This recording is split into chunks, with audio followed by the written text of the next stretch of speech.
Nye. Sandali, picturean ko kayo ah. Smile kayo. Smile.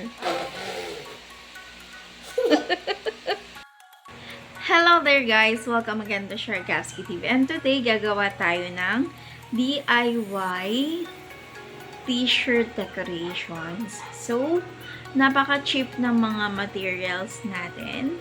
At kailangan lang natin ng plancha, ng plain t-shirts, yan, non-stick baking paper or parchment paper, at saka yung mga ginupit na ganyan.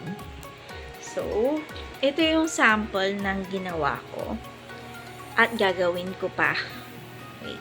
So, ayan guys, yung finished product ko nung Unilove Slumber Night Diaper. Parang ganito siya. Kinat ko lang siya. And ikakat mo lang siya. Since twins yung kambal ko, charot. Since twins yung mga anak ko, yan, nag-cut ako ng super twins na diaper. And then, ito yung mga ilan sa mga finished product. Ito yung mga hindi ko pa nakakat. So, gawin na natin kung paano. Yan. So, meron akong dalawang plain t-shirts. Yan.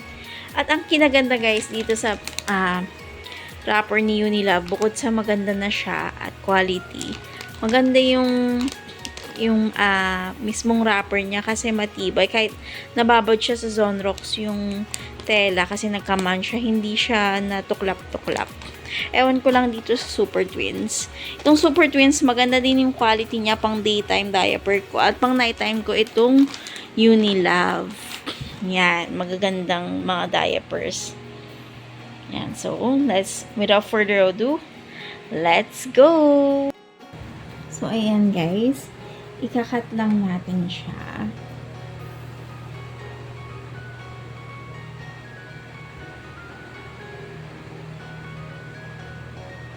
Ayan. Kakat ko lang siya ng maayos. Para may design yung ating plain na t-shirt. Excited na nga yung mga kambal ko eh. So, yung itsura ng ginawa ko. Yan. Yung white na sleeveless nila na pambahay, nagkabuhay. Parang magic sarap lang. Yan guys. Nakat na natin siya.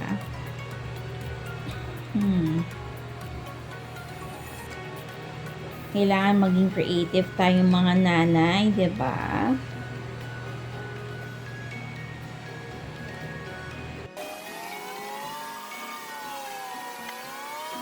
Yan na. Yan na siya. Tapos nag-cut pa ako ng mga stars pang design. Yan. So, ayan guys. Pinalitan ko na lang siya ng white t-shirt para yung pink and blue gamitin ko na lang dun sa Unilove na ganito.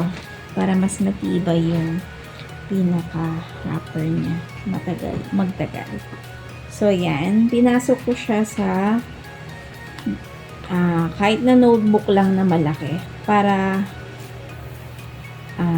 pag plinansya mo siya, talagang pulido yung pagkakagawa. Ganyan lang. And then, lagyan na natin yung decorations. Guys, yung design natin, lagyan na natin siya ng parchment paper. Guys, diba? Ang ganda ng design. Galing ko talaga. Charot. So, ito na yung parchment paper. Yan. Cover lang natin dito. And, saksak na natin yung plancha. So, mahina muna and then unti-unti mo siyang lalakasan.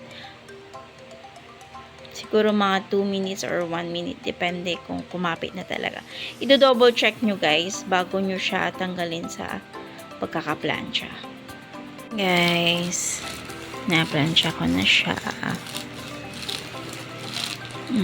Kita nyo yung design, di ba? Astig. Own design ko yan. Yan. Sana mag-subscribe kayo guys para sa maraming videos na katulad nito. So, makikita nyo sa mga videos ko dyan sa vlogs ko. Meron akong mga DIY dyan, mga how to, mga tutorials sa mga bagong applications na hindi nyo pa alam. Yun. So, hintayin lang natin siyang kumapit talaga bago natin tanggalin sa pagkakaplansya. Yan. Make sure na diretso yung pagkakalagay nyo ng notebook or sa ilalim. Pati yung parchment paper or baking paper.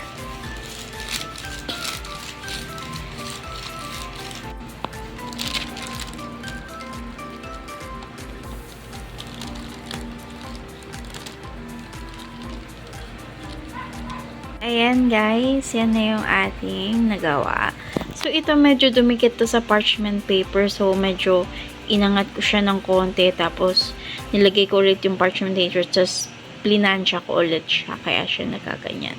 Mas maganda talaga guys yung quality ng Unilove na wrapper. Yan.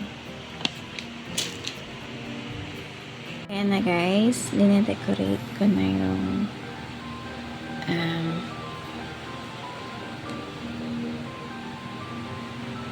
Yan.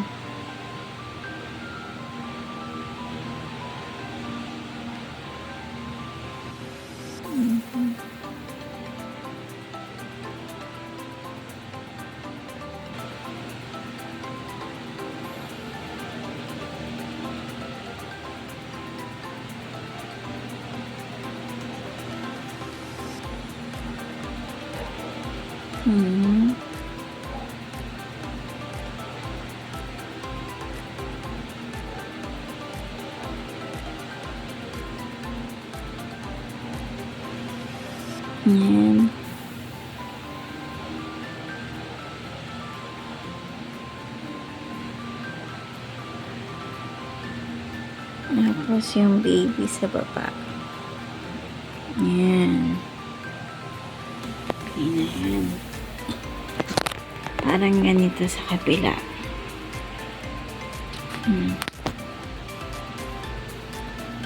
Baba lang natin to. Yan. Then yung ating parchment paper. So, ayan, since dumikit yung sa kabilang side ng parchment paper yung ginamit ko para hindi sayang. Ayan.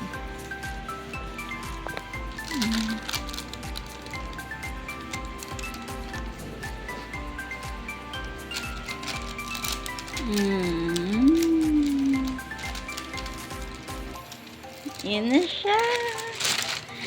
Yan na. Ang galing. So, ito yung isa. Dalawa na sila. Yan, guys. Natapos ko na ang aking mini project. So, guys, I hope nagustuhan nyo yung DIY t-shirt decoration na ginawa ko. And for more videos like this, please don't forget to like and subscribe. Thank you guys. See you soon. Bye-bye.